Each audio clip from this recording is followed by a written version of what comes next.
কিছুদিন আগে মুক্তি পেয়েছে ব্লকবাস্টার হিন্দি মুভি সাবা। এই মুভিটি মারাঠা সম্রাট শিবাজি মহারাজের পুত্র সম্ভাজি মহারাজের জীবনী নিয়ে নির্মিত হয়েছে।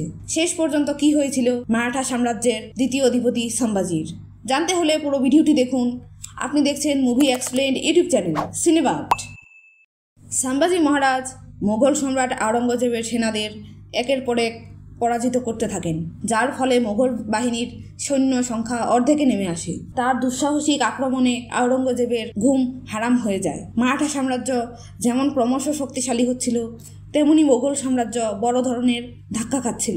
কিন্তু মোগলরাও সহজে হার মানার পাত্র ছিল না। তারা সম্ভাজিকে ধরার জন্য নানা কূটকৌশল গ্রহণ করে অবশেষে পথের সন্ধান পায়, যা শুধুমাত্র মারাঠিরাই জানত।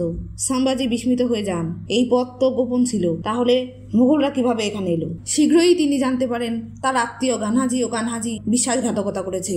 তারাই মুঘলদের গোপন পথ দেখিয়ে দুর্গের মধ্যে নিয়ে এসেছে। এরপর মুঘল সৈন্যরা মারাঠা দুর্গে প্রবল আক্রমণ চালায় এবং অসংখ্য মারাঠা সৈন্যকে হত্যা করে।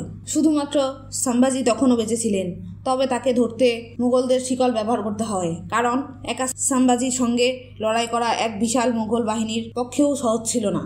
অবশেষে সম্ভাজিকে বন্দি করে মুঘল সম্রাট আওরঙ্গজেবের দরবারে হাজির করা হয়।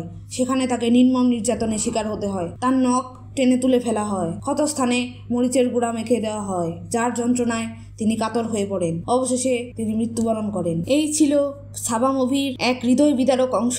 পুরো মুভি রিভিউ দেখতে লাইক, কমেন্ট ও শেয়ার করুন এবং নিচের লিঙ্কে ক্লিক করুন।